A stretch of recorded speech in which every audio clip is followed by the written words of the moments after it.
গঙ্গাতে স্নান করলে পাপ ধুলায় কখন? দেখুন নিয়ম আছে, গঙ্গাকে স্পর্শ করে আগে গঙ্গার চরণ বন্দনা করতে হয়, শরণ প্রণাম করতে হয়। তুমি হরির চরণামৃত, তোমাতে আমি পা রাখতে পারি না মা, এই জন্য তোমাকে প্রণাম করে এই জল আগে মাথায় নিতে হয়। যে কাপড় পরে বাথরুমে ল্যাট্রিনে গিয়েছিলাম ওই কাপড় পরে গঙ্গায় নামতে নাই। চরণামৃততে, গোবিন্দের চরণামৃততে ওই অশুদ্ধ অশুচি পোশাক পরে যাওয়ার কথা। একটা গামছা পরুন, কিন্তু শুদ্ধ হতে হবে, নূতন। তেল মেখে বা সাবান মাখার জন্য গঙ্গায় লাবা যাবে না। আজকে গঙ্গাকে আমরা কি করছি? পৃথিবীর সব কিছুকে আমরা অশুদ্ধ করার জন্য বড় ওস্তাদ। ভালো কিছু, পবিত্র কিছু আমরা রাখবো না। পৃথিবীটাকে দূষণ করছে কারা? আমার মনে হয় বায়ু দূষণ হয়েছে, শব্দ দূষণ হয়েছে, কিন্তু সব থেকে দূষিত হয়েছে মানব দূষণ। মানুষ সব থেকে বেশি দূষিত হয়েছে। পৃথিবীর আজ এই দুর্দশার কারণ কি? মানুষ দূষিত হয়ে গেছে। মানুষ বললে ভুল হলো, আমার মতো যারা, তাদের কারণেই পৃথিবী দূষিত। সুধীজন, এই জন্য গঙ্গায় তৈলাদি মেখে সাবান দিয়ে অঙ্গ পরিষ্কার করার জন্য না, আপনি মনের পাপ ধুতে গেছেন, বাইরের গা পরিষ্কার করার জন্য না, ওটা তো বাড়িতে করতে পারে। গঙ্গায় গেছেন কেন? গঙ্গার জল কুলি করে ফেলতে নেই, ওটা চরণামৃত, ওতে আমার গালের কুলি ফেলার নিয়ম না। এসব মানি আমরা। এই জন্য অনেকটা তীর্থযাত্রাটা এখন পিকনিক যাত্রার মতো হয়েছে। বউ ছেলে মেয়ে আত্মীয় স্বজন নিয়ে হই হুল্লোড়, বাইরের খাবার নিয়ে খাও, অমেদ্য খাবার, এই। কিন্তু এভাবে তো নিয়ম না। তীর্থের মর্যাদা না দিতে পারায় কলিতে তীর্থগুলোর মহিমা নষ্ট হয়ে গেছে। শুনুন, তীর্থে গেলে আজকাল মানুষের পুণ্য হয় না, এর একটাই কারণে যে তীর্থের তীর্থত্বকে আমরা নষ্ট করে ফেলেছি। তীর্থের যে মহিমা সেটাকে আমরা নষ্ট করে ফেলেছি। এই জন্য তীর্থযাত্রায় পাপ ক্ষয় হয়, পূর্ণ সঞ্চয় হয়, কিন্তু ধামে গেলে ভক্তি হয়, পূর্ণ না। পূর্ণ আর ভক্তি অনেক বড় জিনিস। ধামে গেলে ভক্তি হয়। ধ্যান দিন, বৃন্দাবনের ধুলি আর তীর্থের ধুলি বা আমাদের এই ধুলি এক নয়। অনেক বড় বড় মহাত্মারা, সাধক সিদ্ধ মহাত্মারা ব্রজের ধুলাতে গড়াগড়ি দেন। কই আমাদের রাস্তার ধুলায় তো গড়াগড়ি দেন না। ওই ধুলার মধ্যে রাধারানীর চরণ রেণু মাখানো আছে, কারণ রাধারানী বৃন্দাবনে কখনো পাদুকা পায়ে দেননি। শ্রী গোবিন্দ সচ্চিদানন্দ ঘন মনোহর শ্যামসুন্দর মুরলীধারী শ্রী গোবিন্দ ব্রজে কখনো পাদুকা পায়ে, মথুরায় দিয়েছেন, দ্বারকায় দিয়েছেন, বৈকুণ্ঠেও আছে, বৃন্দাবনে দেননি। অসংখ্য আর মহাপুরুষগণ, ভগবানের অন্তরঙ্গ প্রিয় পার্ষদ ভক্তগণের চরণ ধুলি মাখানো আছে। ওই বাতাসটার মধ্যে মাখানো আছে কোটি কোটি ভক্তের নাম মহিমা, ভজন অনুভূতির মহিমা। যেমন এখানের বাতাসটা এখন বদলে গেছে, এর মধ্যে কেউ অসৎ চিন্তা এখন করবে না। এর মধ্যে নারী পুরুষ একসাথে থাকলেও কারো কোনো বিকার এখন মনে আসবে না, কারণ হরিকথা শুদ্ধ ভক্তের অনুভূতিতে বাতাবরণটাই বদলে গেছে। তো যেখানে হাজার হাজার বছর ধরে মনীষীরা, তপস্বীরা, সাধকরা, প্রেমিকরা ভজন করছেন, সে বাতাসটা কিছু আলাদা। এই জন্য ধামে গেলে ভক্তি হয়। তো সন্দিনী শক্তি মানে ভগবানের ধাম, যা ভগবানকে আশ্রয় দিয়েছে। যেমন ভগবানের পিতামাতা, বস্ত্র, অলংকার, আসন, এগুলি সব সন্ধিনীর আধার। একটু মনোযোগ দিয়ে এই বিষয়গুলো জানলে আমাদের অনেক সংশয় দূর হয়। ধাম এবং তীর্থ ভিন্ন। শ্রীধাম বৃন্দাবন হলো ধাম, পুরী হলো লীলাচল ধাম, নবদ্বীপ হলো ধাম। সুধীজন, এই জন্য এই ধাম হলো ভগবানের সন্ধিনী শক্তির আধার। আধার মানে আশ্রয়। এটি গেল একটি শক্তি। অন্তরঙ্গা শক্তির তিনটি পরিচয়, তিনটি ক্রিয়া। একটি সদংশে সন্দিনী আর চিতংশে সম্বিত। সম্বিত মানে সম্যক প্রজ্ঞা, জ্ঞান। দেখুন, জ্ঞান খুব প্রয়োজন, জ্ঞান, বিশুদ্ধ জ্ঞানের বিশেষ প্রয়োজন। নহি জ্ঞানেন সদিশং পবিত্র মিহ বিদ্যতে। শ্রীগোবিন্দ গীতাবাক্যে বললেন, জ্ঞানের ন্যায় পবিত্র বস্তু এ জগতে নাই। অগ্নি যেমন সমস্ত পদার্থকে বিশুদ্ধকরণ করে দেয়, জ্ঞান ও মানুষের সমস্ত অবিদ্যাকে পুড়িয়ে তাকে শুদ্ধ করে দেয়। জ্ঞান হলো তরণী, নৌকা। নৌকাকে আশ্রয় করলে যেমন আমাকে পার করে ওপারে নিয়ে যায়, জ্ঞানকে আশ্রয় করলে মায়া কবলিত পার হতে ভগবানের রাজ্যে যাওয়া যায়। নহি জ্ঞানেন সদিশং পবিত্র মিহ বিদ্যতে। জগতে জ্ঞানের ন্যায় পবিত্র কিছু নাই, কিন্তু এই জ্ঞানটার আকার আবার অনেকগুলো। পদার্থ জ্ঞান, জড়বিদ্যার জ্ঞান, প্রকৌশলীর জ্ঞান আছে না, ইঞ্জিনিয়ার যারা, পদার্থবিদ যারা, উদ্ভিদবিদ যারা, জ্ঞানের তো অনেক প্রকরণ আছে। এই জ্ঞানগুলো ক্ষুদ্র ক্ষুদ্র, কিন্তু প্রকৃষ্ট সাম্যক পরিপূর্ণ জ্ঞান কি? এই জগতে যারা ডক্টরেট করেছে, যারা ডাক্তার, ইঞ্জিনিয়ার, প্রকৌশলী বা বিজ্ঞানী, গবেষক, এই জ্ঞানগুলো ক্ষুদ্র ক্ষুদ্র। ক্ষুদ্র কেন বলছি জানেন? স্যার আইজাক নিউটনও বলে গেলেন, আপনাদের আমাদের থেকে ভালো জানা, আমি তো মূর্খ, আমার বিদ্যা অনেক সীমিত, আপনারাই ভালো জানেন, আপনারা শিক্ষিত সমাজের মানুষ। নিউটন তার জীবদ্দশায় একথা বলে গেছেন, আমার সম্মুখে জ্ঞানের সমুদ্র, তাতে অবগাহন করা আমার ভাগ্যে হলো না। আমি জ্ঞানের সমুদ্র তীরে কিছুটা ঝিনুক কোড়ালাম। এই যদি নিউটন বলে থাকেন, আমাদের এই জ্ঞানগুলো সীমিত। সাম্যক জ্ঞান কোনটা? খুব ধ্যান দিতে হবে এই কথাটির। প্রকৃত সাম্যক পরিপূরক জ্ঞান কোনটি? বললেন, কৃষ্ণে ভাগবত্তা বুদ্ধি সম্বিতের সার। জ্ঞানের মধ্যে সার হলো, পরিপূর্ণ জ্ঞান হলো সকল বস্তুতে ভগবানকে দেখা, কৃষ্ণকে দেখা। একটা খুব মার্মিক কথা বলি, হৃদয়ে লিখে নেন। যারা মন্দিরে ভগবানকে দেখে আর কোথাও ভগবান দেখে না, এদের দৃষ্টি অনেক সংকীর্ণ, ক্ষুদ্র, সাধারণ। যারা শ্রীমন্দিরে ভগবানকে দেখে আবার সকলের মধ্যে ভগবানের সত্তাকে অবলোকন করে, এদের জ্ঞান অসাধারণ, এদের দৃষ্টি অসাধারণ। এরাই প্রকৃত জ্ঞানী।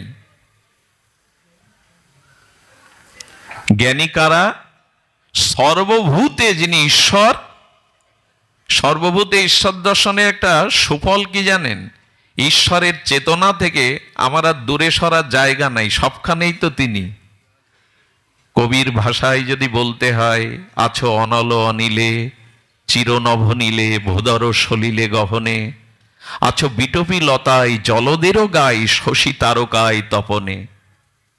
কিন্তু আমার নয়নে যে বসন বাঁধা, কাপড় বাঁধা, আমি তো দেখি না। সর্বং খলিদং ব্রহ্ম, সবখানেই তার অস্তিত্ব বিদ্যমান। বাতাস যেমন সবখানে আছে, অনন্ত বিভু আকাশ যেমন সবখানেই অবস্থান করছে, ভগবানের অবস্থান সবখানে। এই সর্বভূতে ভগবানকে উপলব্ধি করা এলো জ্ঞানের সার। অন্য ব্রহ্মার জ্ঞানও ক্ষুদ্র, দেবতাদের জ্ঞানও ক্ষুদ্র, তিনিই প্রকৃত জ্ঞানী, যিনি সর্বভূতে। আর এটি দেখলে কি হয় জানেন? জীবনের পরিপূর্ণতা আসে। ধ্যান দিয়ে শুনুন।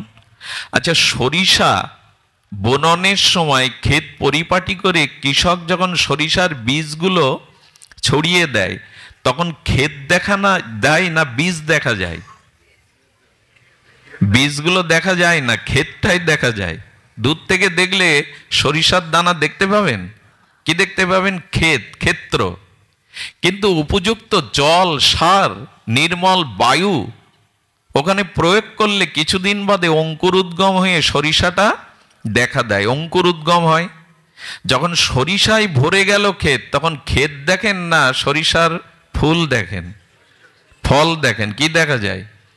তখন আর ক্ষেত দেখা যায় না, ওই পরিপূর্ণ হলুদ শস্য ক্ষেত এবং ওর থেকে যে সরিষার বীজ বা সরিষার দানা তখন ক্ষেত ডেকে দেয়। সেই দিন আপনি প্রকৃত জ্ঞানী হবেন যখন আপনি অমুক তমুক না দেখে ওই যে ক্ষেত দেখা যাচ্ছে না ফসল দেখা যাচ্ছে, আগে বীজ দেখা যাচ্ছিল না ক্ষেত্র দেখা যাচ্ছিল, এখন ক্ষেত্র দেখা যাচ্ছে না ফসল দেখা যাচ্ছে। তো ভগবানের চেতনাকে সাধনার দ্বারা ক্রমোন্নতিতে যখন এই উপলব্ধি হবে যে সবখানেই ভগবান, এই জ্ঞানটাই হলো সাম্যক জ্ঞান, প্রকৃত জ্ঞান। এই উপলব্ধিটা আমাদের ভাগবত দিতে এসেছিলেন। কৃষ্ণে ভগবত্তা বুদ্ধি সম্বিতের সার। আমি যা শুরু করেছি তা মায়েদের ঘুম পড়বে, এবার মায়েরা ঘুমাবে। কারণ তত্ত্ব কথা বললে মানুষের ঘুম পায়, লীলা কথা বললে মানুষ একটু স্বস্তি পায়। বাবা এত এত বলার কি আছে, সহজে যা তাই বলো। কিন্তু ভাগবত দেখুন, যে জিনিস যত তত্ত্বত হয় সে জিনিসের মহিমা তত ভারী হয়। হালকাভাবে কোনো কিছুর মানুষের জাগরণ হয় না। হরিনামের মধ্যে বিশেষ তত্ত্ব আছে বলে তো জগতে হরিনাম প্রচার হচ্ছে। তত্ত্ব যদি সংক্ষিপ্ত হতো এ নাম এভাবে প্রচার হতো না। মা একটু কষ্ট করে ঘুমিও না, জেগে থাকো। ঘুম পাড়ানি গান হলো তত্ত্ব। এই জন্য তত্ত্ব আমরা বলতে গিয়েই হারিয়ে ফেলি, কিন্তু এইগুলি জানা দরকার।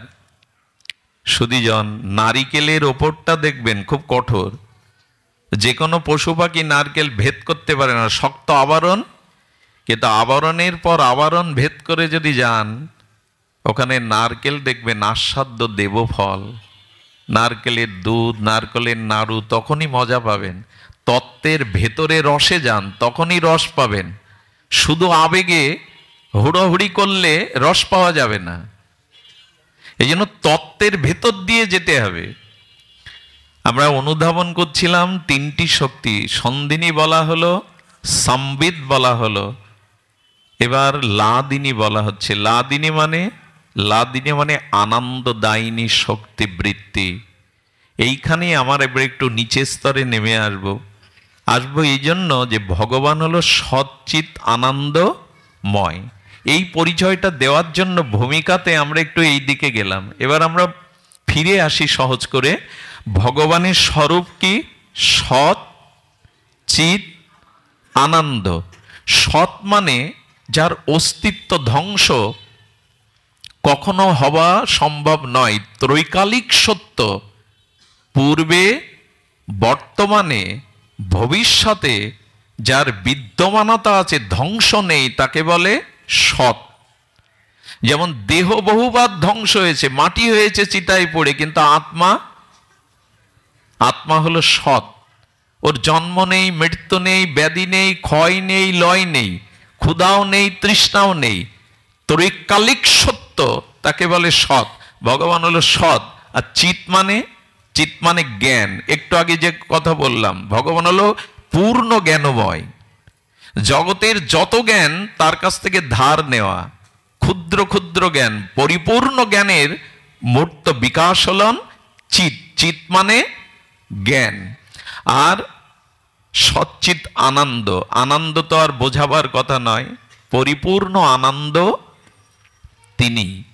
এখন ভগবান আর আমাতে পার্থক্য কি? তিনি সচ্চিত আনন্দময়। ভালো করে শুনুন, সচ্চিত আনন্দময় ভগবানের স্বরূপ। আমার স্বরূপ বলে, আমার স্বরূপ ওই তিনটি। আমার ভেতরে ওই সচ্চিত আনন্দ আছে। তার কারণ কি জানেন? অংশীর কিছু গুণাবলী অংশের মধ্যে আসে। আচ্ছা, প্রকাণ্ড একটা অগ্নিকুণ্ড, আগুন জ্বলছে, তার থেকে যে স্ফুলিঙ্গটা বেরিয়ে আসে সেটা আগুন নয়? সেটা আগুন কি না? প্রকাণ্ড অগ্নিকুণ্ড হতে অগ্নির কিছু ক্ষুদ্র স্ফুলিঙ্গ বাইরে এলো, সেটা আগুন কি না? হাতে পড়লে পুড়বে কি না?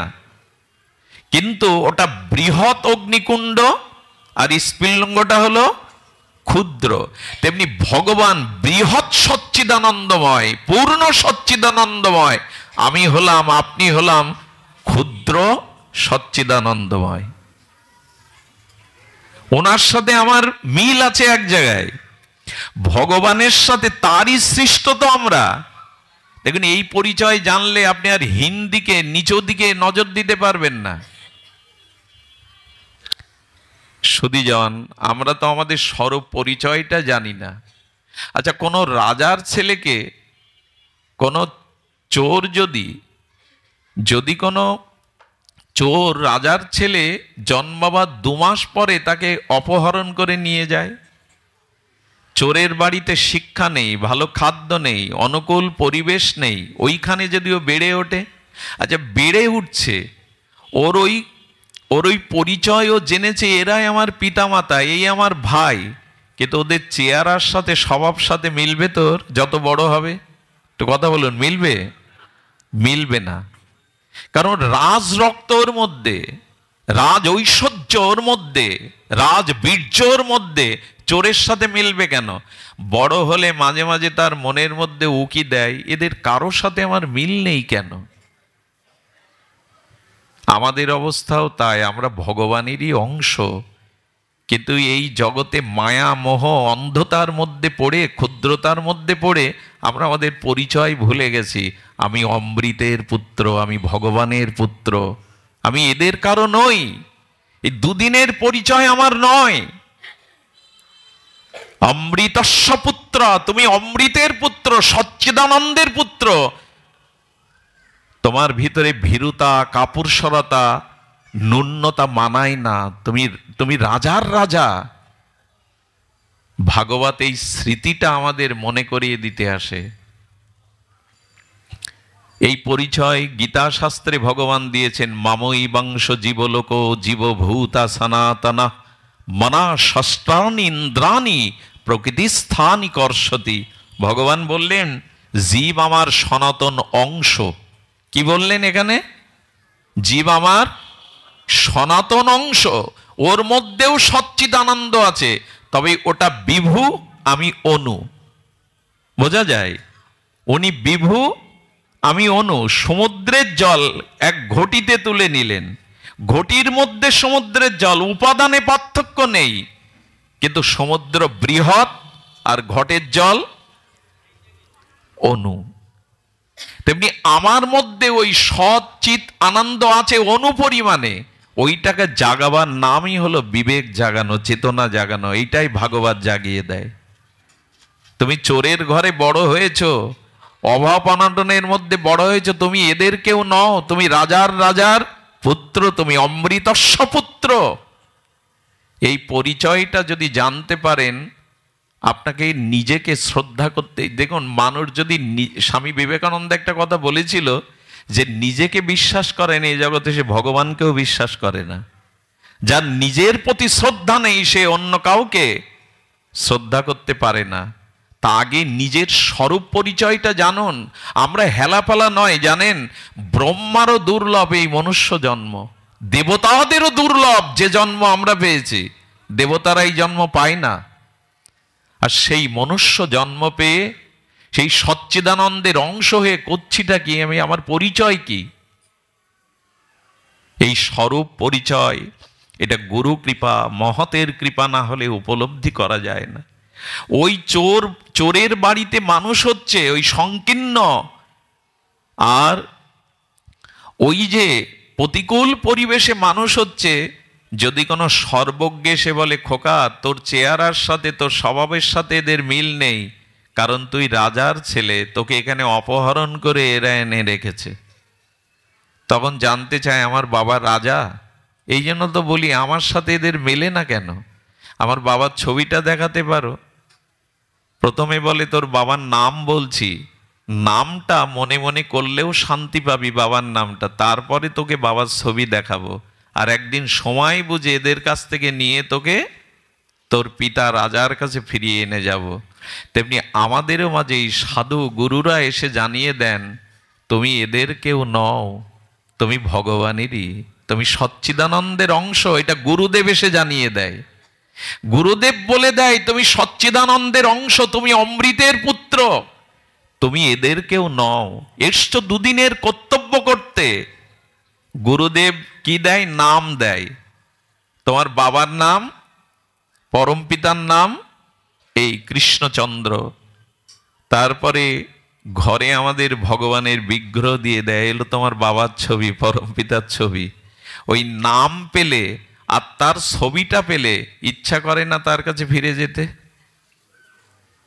বুঝতে পারছেন? এই জন্য হরি নাম, হরি কথা যত শুনবেন তত আপনার স্বরূপ পরিচয় জেগে যাবে। আমি তো এদের নই, এ জগতে তো আমি বিদেশি হয়ে এসেছি, আমার দেশ তো এটা নয়, ভগবানের ধামই আমার স্বরূপ। এই পরিচয় সাধুগুরু বৈষ্ণব তত্ত্ব দিয়ে যখন জানিয়ে দেয়, তখন লোভ হয়, আকর্ষণ হয়, কবে ফিরে যাব। এই মরজগৎ থেকে সেই অমৃতের এরই নাম যাত্রা। আর এটা জাগিয়ে দেয়, এই ঘুমকে ভাঙিয়ে দেয় শ্রী গুরুদেব, সাধুগণ। কিন্তু আমাদের এই সনাতন ধর্মের এখন একটা যন্ত্রণা দেখা দিয়েছে। যন্ত্রণাটা আমাদের খুব যন্ত্রণা দেয়। প্রতিটা অভিভাবক মনে করে আমার ছেলে মেয়েটা ভালো শিক্ষকের কাছে পড়াশুনো করুক, অনুশীলন করুক। এটা সকলেই চায়। আমার ছেলেটার মধ্যে প্রতিভা আছে, তাকে প্রশিক্ষক রাখা হোক, সেটা সঙ্গীতে হোক, ক্রীড়াতে, খেলাধুলোয় হোক। সব বেলায় একজন অভিভাবক তত্ত্বজ্ঞের কাছে ছেলে মেয়েকে আমরা শোভে দিই। অথচ মানুষ হওয়ার জন্য, ভগবানকে ভজনের জন্য যে গুরুকরণ করতে হয়, এইটাই সনাতন ধর্মের অভিভাবকদের মধ্যে আজও বোঝানো যায়নি। আরে ক্রিকেট খেলবে, ফুটবল খেলবে, জ্যামিতি শিখবে, ইংরেজিতে পারঙ্গম হবে, এজন্য প্রত্যেকেই চায় একজন অভিজ্ঞ শিক্ষক, অভিজ্ঞ প্রশিক্ষকের কাছে ছেলে মেয়েকে দিতে।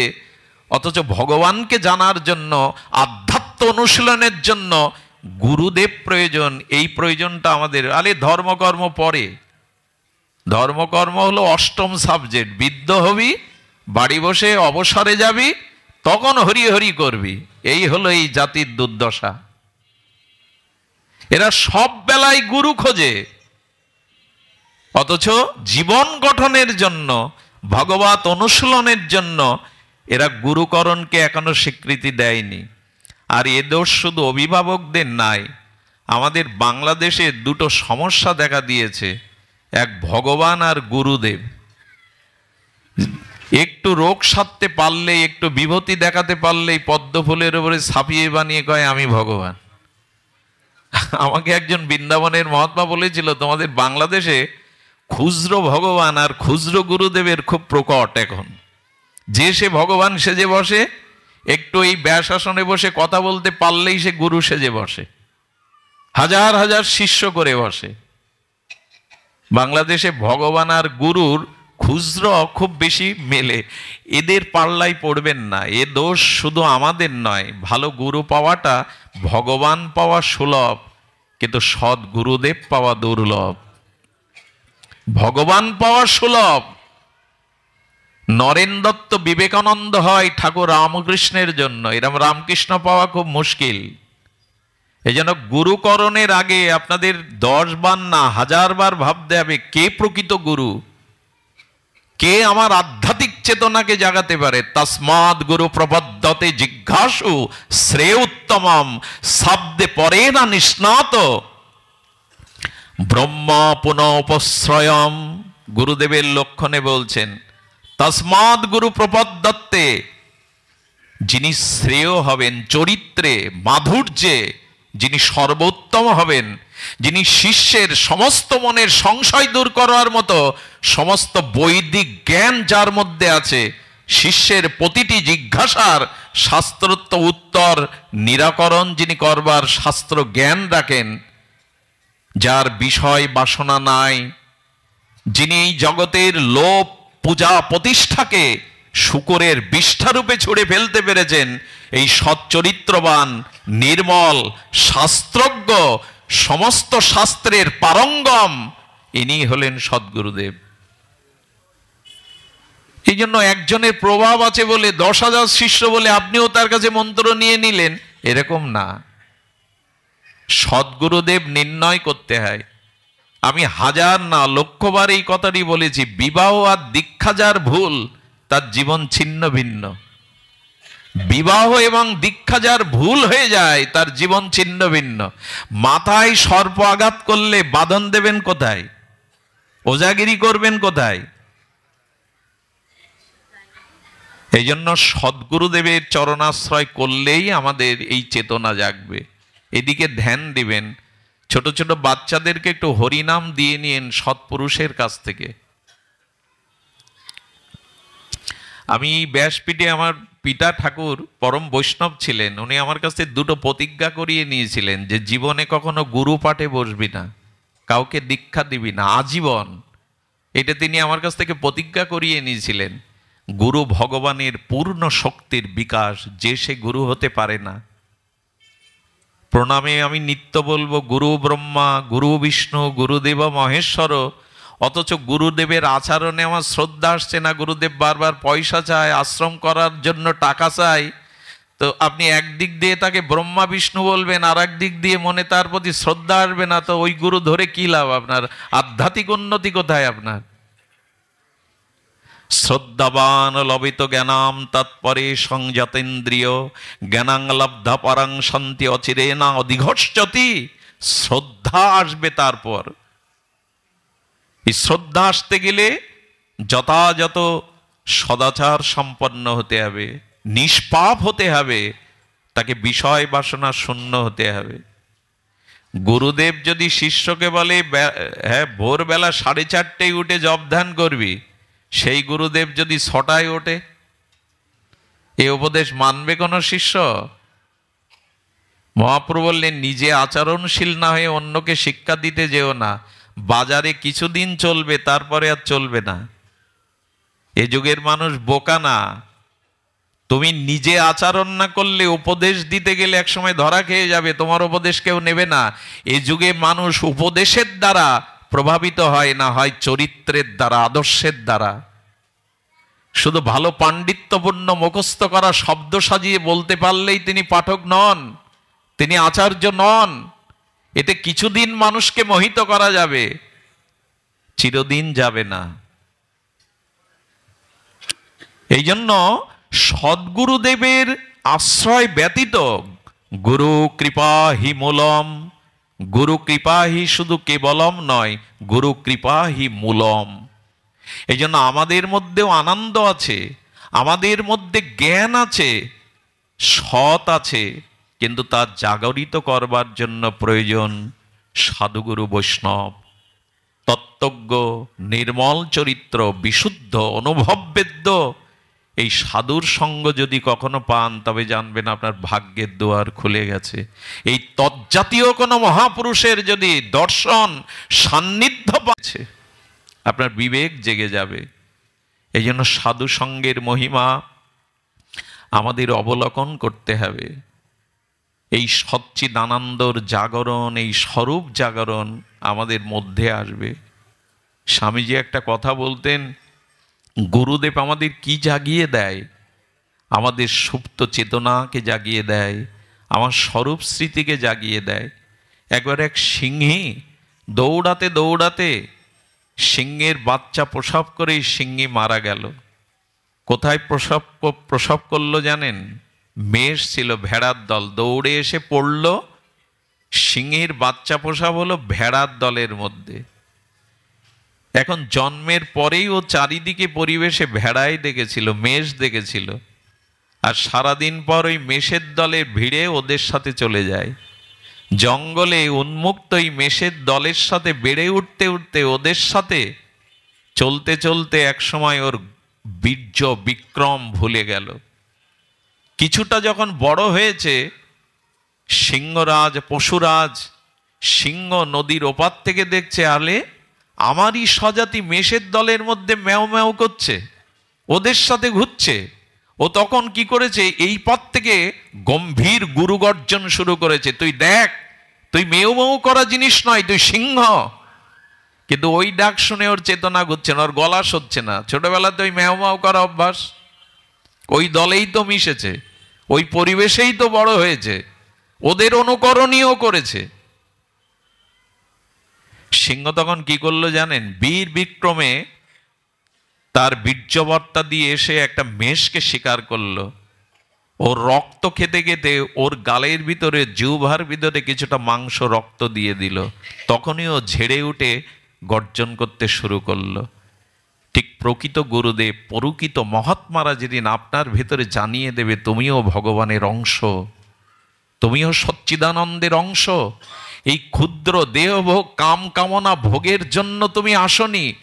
মানুষ অনেক উপরে উঠতে পারে, দেবতারাও অত উপরে উঠতে পারে না।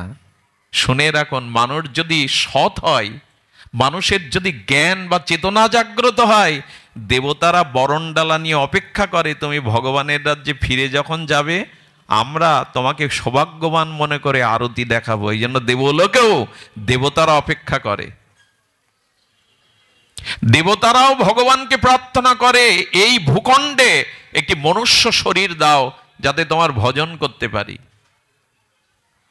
সেই মানুষের মানায় পর স্ত্রীর প্রতি আসক্তি, সেই মানুষের মানায় ভাইয়ের প্রতি নিষ্ঠুর ব্যবহার, সেই মানুষের মানায় স্বজাতির বিপদে হাত পা গুটিয়ে বসে থাকা।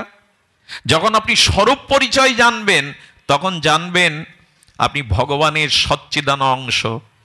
একদিন চেতনা জাগলে কি হয় মনে পড়লো, ক্ষমা করবেন, দুর্বলতা আনতে চাই না আমি, আবেগের কথা আমি আনতে চাই না, তবু এসে যায়। ভারতবর্ষের তখন তো অখণ্ড ভারত, এই অখণ্ড ভারতবর্ষের ভারত মাতার স্বাধীনতার জন্য প্রথম শহীদ হন ক্ষুদিরাম বসু। এনার বয়স কত তখন?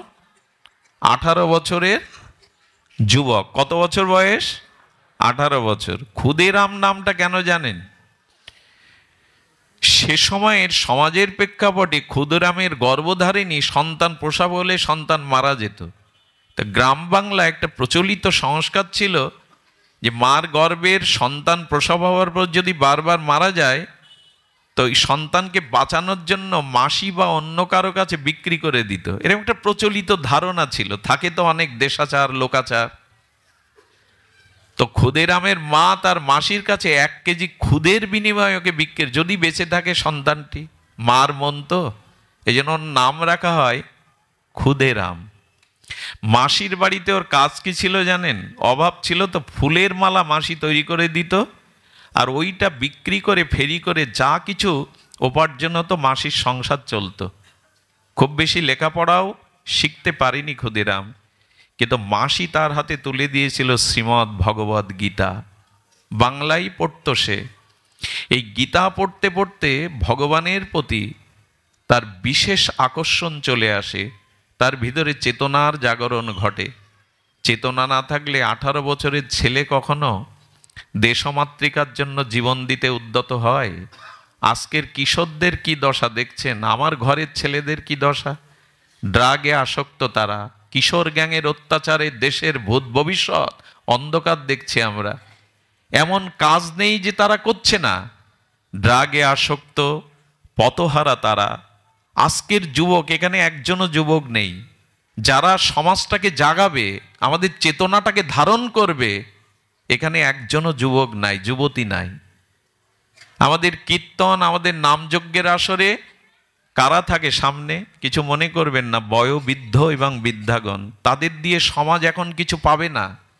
যাদের এখানে, আচ্ছা বাসি ফুলে কেউ বাসর সাজায়? একটু কথা বলুন, বাসি ফুলে বাসর সাজায়? বিকালের ঝরে যাওয়া ফুল কেউ দেবতার চরণে দেয়? কিন্তু সমাজের যুবকরাই, যারা এই জাতি সমাজকে গড়বে, তারা এখানে আসে না। আমার খুব দুঃখ হয়, জামাইবাবু এসছে বাড়ি, মা কি করে জানেন? জামাইবাবুর সাথে তার মেয়ের সাথে ছোট মেয়েকেও সাজিয়ে গুজিয়ে ফাংশন দেখতে পাঠায়, মেলা দেখতে পাঠায় জামাইবাবুর সাথে। অথচ গানের ফাংশনে মেলায় গেলেও ভাগবতে হাত ধরে পিতামাতা সন্তানকে আনে না, যেখানে তার স্বরূপ চেতনাকে জাগবে। এই কথাগুলি কাদের শ্রবণের ছিল? আপনি আমাদের পার্শ্ববর্তী ইসলাম ধর্মের দিকে তাকিয়ে দেখুন, সামনের সারিতে কারা? সব যুবকরাই। সামনের সারিতে কারা? সব যুবকরাই। সেটা মিছিলে বলেন, আন্দোলনে বলেন, ধর্মের সারিতে বলেন, সব যুবকরাই। আমরা কেবল এদের জাগাতে পারিনি। এই জন্য এই জাতি একরকম ব্যর্থ, পিছিয়ে পড়া। আজকে কিশোরদের, যুবকদের আমরা নৈতিকতা, মানবিকতা, আদর্শটা পারিবারিকভাবে দিতে পারিনি। কারণ তাদের হাতে এখন রবীন্দ্রনাথ নাই, তাদের হাতে এখন গীতা ভাগবত নাই।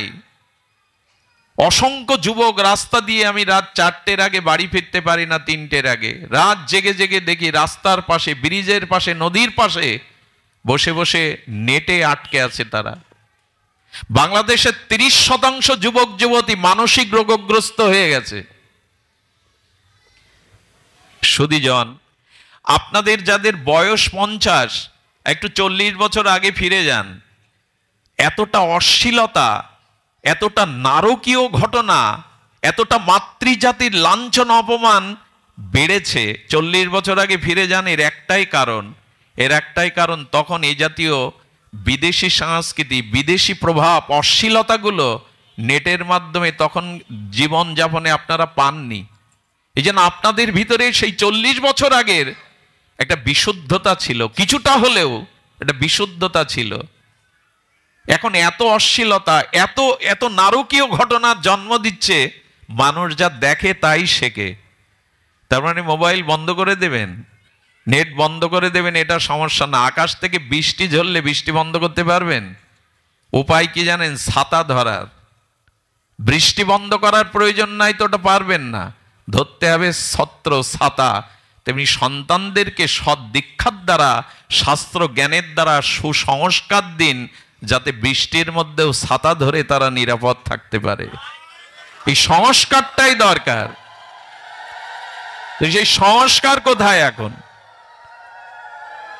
সংস্কারটা কোথায় আমাদের? সব তো ওই হই হুল্লোড় এই করেই চলছে। ধর্ম, যাগ, যজ্ঞ, অনুষ্ঠান, হই হুল্লোড় ছাড়া কি আছে?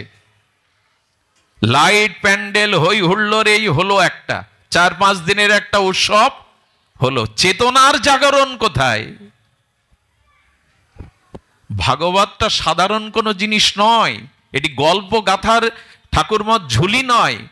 ভাগবতের প্রতিটি অধ্যায় মানবিক চেতনা, মনুষ্যত্ববোধকে জাগাতে এসছে, স্বরূপ স্মৃতিকে। সুধীজন, এই জন্য সংস্কার দিন। ক্ষুদিরাম গীতা পড়তেন, আর এই জন্য দেশমাতৃকার শৃঙ্খল মুক্তের জন্য তার হৃদয়ে চেতনা জাগলো। ক্ষুদিরাম কি করতো জানেন? ক্ষুদিরাম এই চেতনায় হয়ে আপনারা জানেন তিনি বোমা মেরেছিলেন। মাস্টারদা বা তখনকার বিপ্লবীদের শরণাপন্ন হয়ে তিনি দেশমাতৃকার জন্য বোমা মেরে ইংল্যান্ডের 2জনকে, সম্ভবত 2জন নারীকে সম্ভবত হবে, কিন্তু দেশবন্ধু চিত্তরঞ্জন তখন কলকাতার হাইকোর্টের পতিচযশা উকিল, উনি বলেছিলেন একবারের জন্য মিথ্যা বলো ক্ষুদিরাম, যে বোমাটা আমি মারিনি। তোমার বয়স 18 বছর, আমি আইনের দিয়ে তোমাকে মুক্ত দিতে পারি, মৃত্যুদণ্ড তোমার হবে না। হাসি মুখে বলেছিলেন, স্যার, গীতা আমাকে মিথ্যা বলতে শেখায়নি। এটা আমার জন্য গর্বের, দেশমাতৃকার জন্য। দেখুন, একটা 18 বছরের যুবকের চেতনা দেখুন, এটা আমার কাছে গর্বের। মিথ্যা বলেননি তিনি। ফাঁসির রায় কার্যকর হওয়ার 1 সপ্তাহ আগে জেলের মধ্যে বন্দি দশায় ক্ষুদিরামের কাছে জানতে গেলেন, তোমার কোনো শেষ ইচ্ছা আছে কিনা? এটা মনে হয় নিয়মে আছে, আইনে আছে, ফাঁসির আসামির একটা শেষ ইচ্ছা পূরণের জন্য। ক্ষুদিরামকে ডেকে বললেন, ফাঁসির আসামিদের মুখে তো এত উজ্জ্বলতা থাকে না, তোমার শরীর তো ভাঙেনি ক্ষুদিরাম। আচ্ছা, তোমার মৃত্যু ভয় নেই? 1 সপ্তাহ পর ফাঁসিতে ঝোলানো হবে, তোমার আদেশ হয়ে গেছে, রায় হয়ে গেছে। জেলার, আমার গীতা আমাকে শিখিয়েছে আমার মৃত্যু নেই। এই শরীরটা জামা কাপড়ের মতো বহুবার পরিবর্তন করা যায়, আমার আত্মার মৃত্যু নেই। নৈনং সিদ্ধান্তি নৈনং দহতি পাবক ন ক্লেদন্তি শোষুত মারত। আমি অজর অমর, মৃত্যুঞ্জয়ী আমি, আমার আত্মাকে কেউ মারতে পারে না। গীতায় আমাকে এই শিখিয়েছে। জেলার অবাক হয়ে শুনছে এই 18 বছরের বালকের গীতার জ্ঞান। তোমার শেষ ইচ্ছা? বললেন, শেষ ইচ্ছা একটা আছে, কিন্তু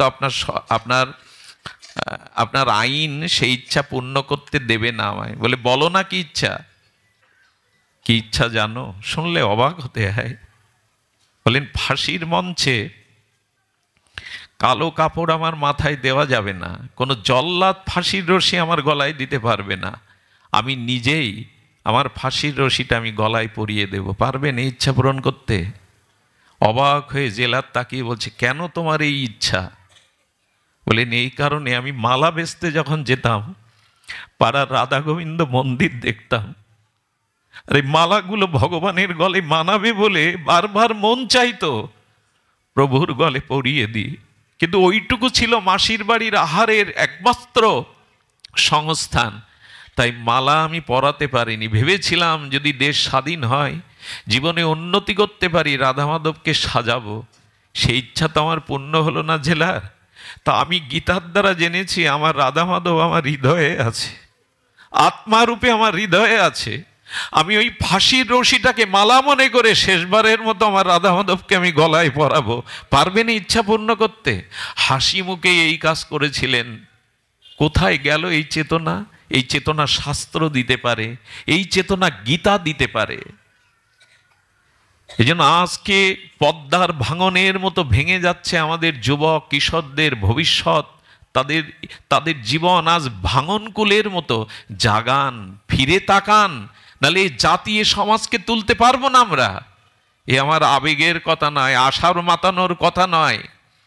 এই কথাগুলো আমাদের চেতনায় আনতে হবে। চারিদিকে ক্ষয়ে ক্ষয়ে যাচ্ছে।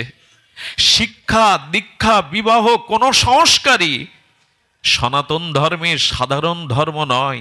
পৃথিবীর সমস্ত ধর্মের জননী এই সনাতন ধর্ম।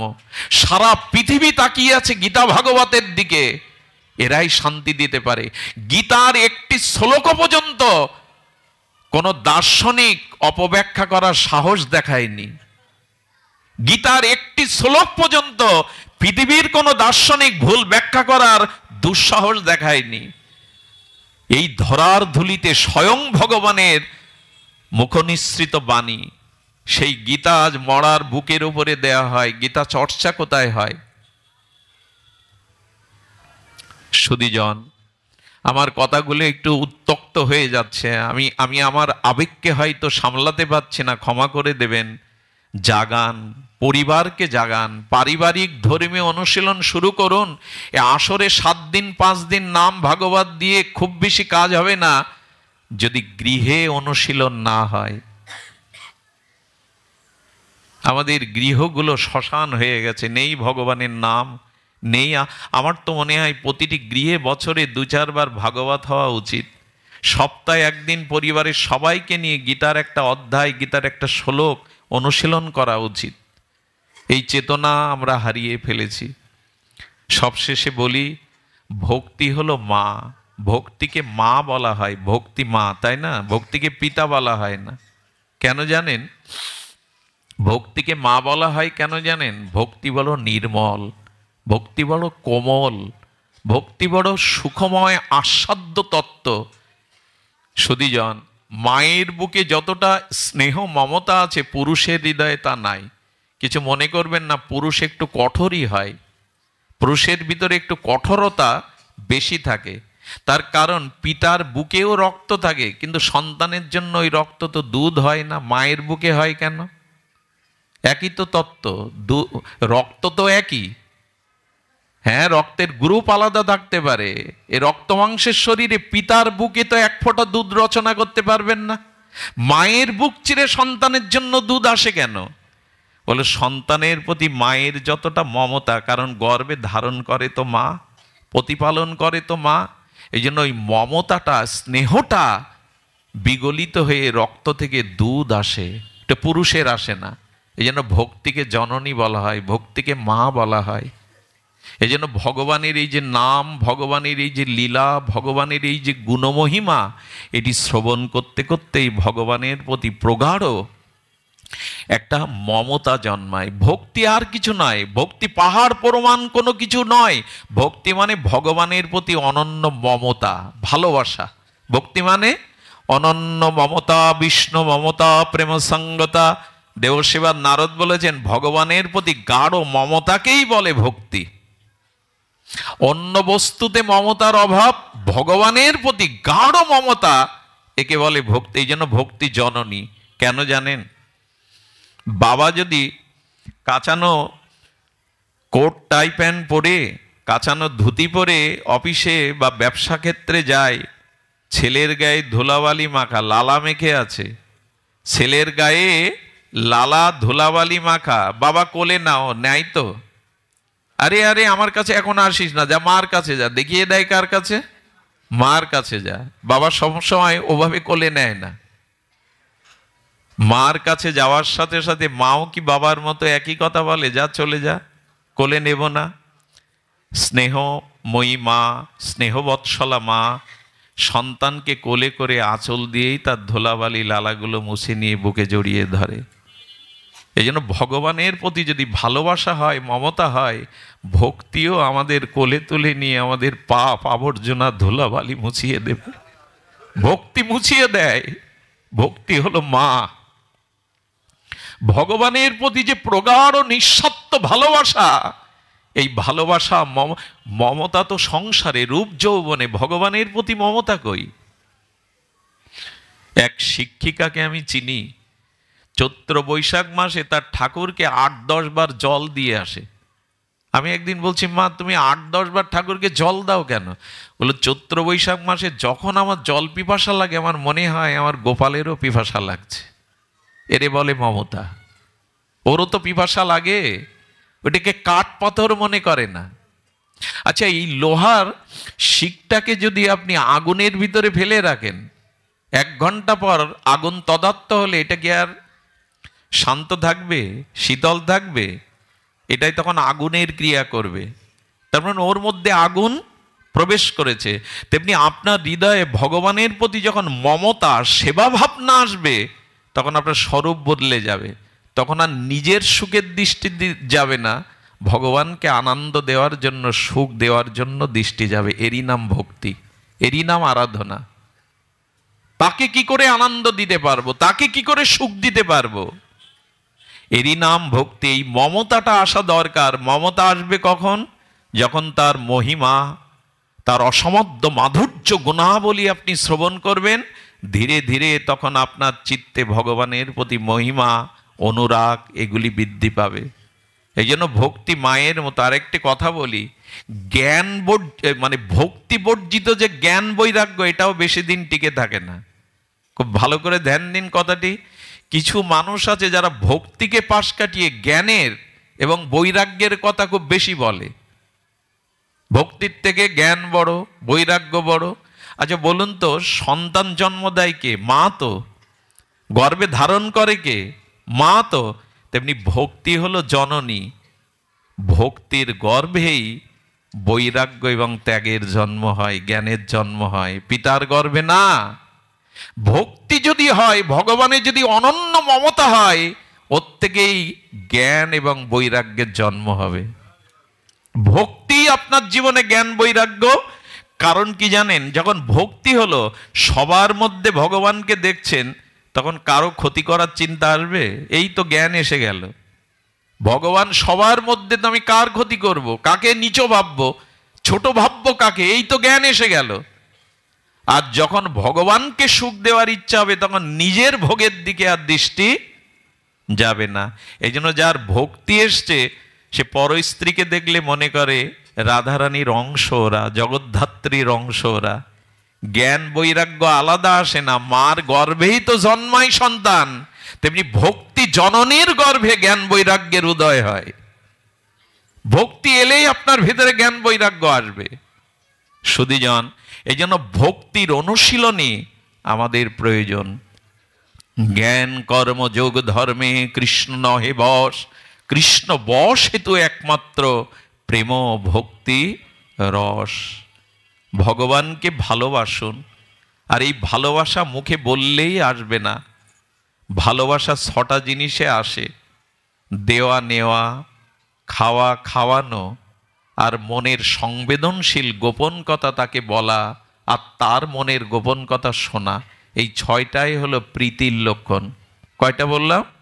6টা। দেওয়া নেওয়া, খাওয়া খাওয়ানো, আর মনের গোপন কথা তাকে বলা, আর তার মনের কথাগুলো শোনা।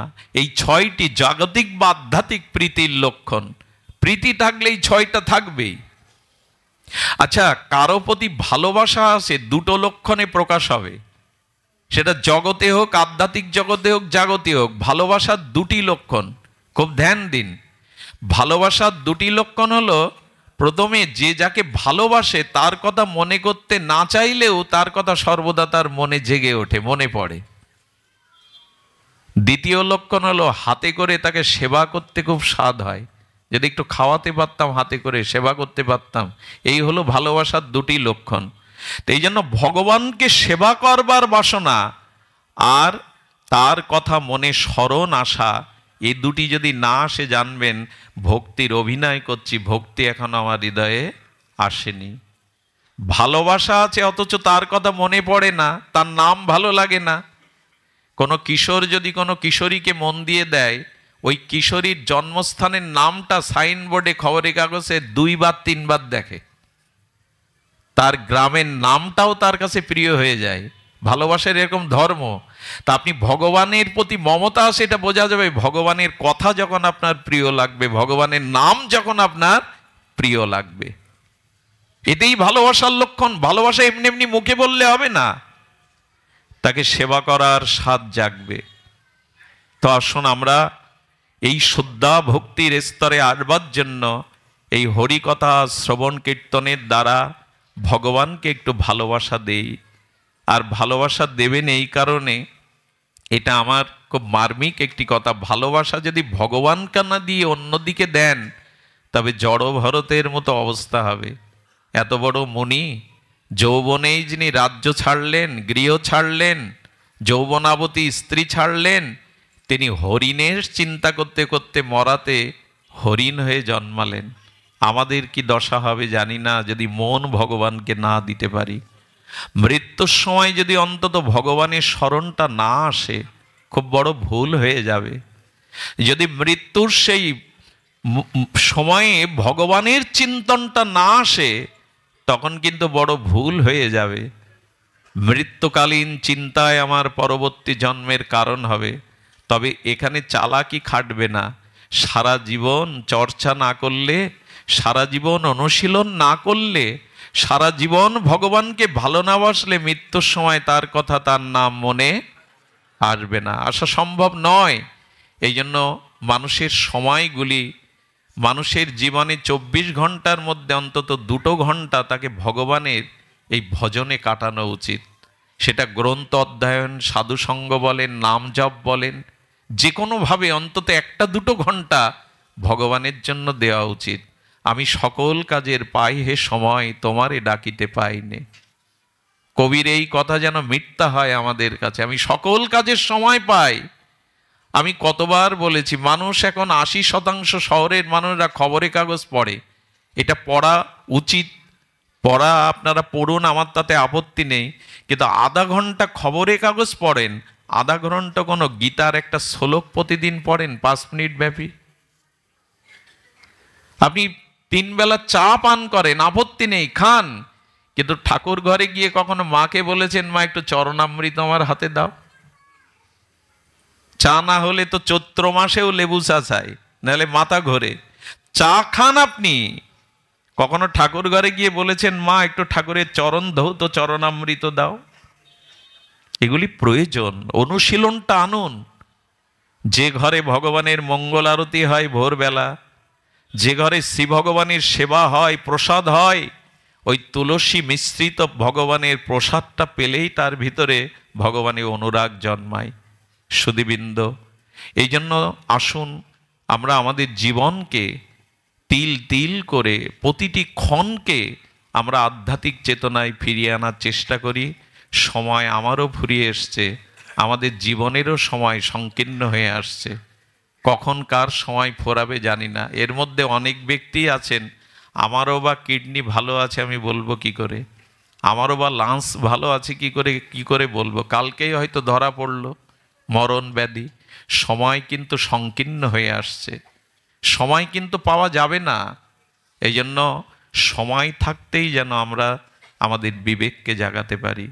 অনেক দিন বাদে এই গোপালগঞ্জে শ্রীমন্দিরে এসে ভালো লাগলো, আপনাদের মঙ্গলময় উপস্থিতি, আপনাদের বিশুদ্ধ শান্ত পরিবেশ। আমি আপনাদের চরণে মাথা বিকিয়ে প্রণাম জানাচ্ছি আপনাদের এই হরিকথা শান্তভাবে শোনার জন্য। আজকের অনুষ্ঠানটা মূলত বরুণকান্তি বিশ্বাসের আত্মার শান্তি কামনায়। একটা কথা বলি, সন্তান রিঙ্কু বিশ্বাস এবং পিঙ্কু বিশ্ব, একটা কথা বলি, এই ভাগবতের মাধ্যমে কে যেন একজন আমাদের শুভর কাছে মনে হয় প্রশ্ন করেছে যে এই পাঠ দিলে কি তার আত্মার কল্যাণ হয়? সত্যি সত্যি সে সারা জীবন পাপ কর্ম করলো, সারা জীবন অন্যায় করলো, আর পাঠ দিলাম উদ্ধার হয়ে গেল? পাপ কর্মটা আর পুণ্য কর্মটা আলাদা। অনেক মানুষ দেখবেন প্রশ্ন করে, একটা মানুষ ভগবানকে স্মরণ করে না, তার মানবিক মনুষ্যত্ব নেই, অথচ বাড়ি গাড়ি সুখে আছে সে। আর যে ভগবান ভগবান করে, আদর্শ নিয়ে চলে, তার দুঃখ ব্যাধি যন্ত্রণা তো তোমাদের হিসাব তো মেলে না। একটা জিনিস বলি, যে মানুষ অন্যায় অত্যাচার করেও ভালো আছে, এই ভালো টাকা তার অনেক জন্মের পুরনো ফাইল। সে কোনো জন্মে পুণ্য ভালো কর্ম করেছিল সেটা পাচ্ছে, আর এখন যেটা পাচ্ছে ওই ফাইলটা এখন প্রকাশ হয়নি, পরবর্তীতে হবে। এই জন্য ভাগবত পাঠের দ্বারা কি হয় জানেন? এই শব্দ হলো নিত্য, এই যে ইথার তরঙ্গে শব্দগুলো চলে যায় না, ওই শব্দ যদি আত্মার উদ্দেশ্যে, মানে বিকাশে নাম্বারে টাকা পাঠালে আসে না আপনাদের মোবাইলে টাকা, একটা যন্ত্র টিপলে যদি আমেরিকার সরাসরি কথা বলতে পারেন নিজের ভাইয়ের সাথে, বন্ধুর সাথে, ভিডিও কলে যদি আমেরিকার আপনি এখানে কথা বলতে পারেন, তো ভক্ত যদি ভগবানের কাছে হাত তুলে আত্মার জন্য প্রার্থনা পাঠায়, ওটা যাবে না তার কাছে? অবশ্যই যাবে। এই জন্য আপনারা সবাই একটু হাত তুলে ওনার আত্মার কল্যাণে প্রার্থনা করুন, উনি যেন দিব্য ধামবাসী হন। জয় শ্রী গুরু প্রেমানন্দে হরি বল। ওং সর্বে ভবন্তু সুখিনঃ, সর্বে সন্তু নিরাময়া, সর্বে ভদ্রাণি পশ্যন্তু, মা কশ্চিৎ দুঃখভাগ ভবেৎ।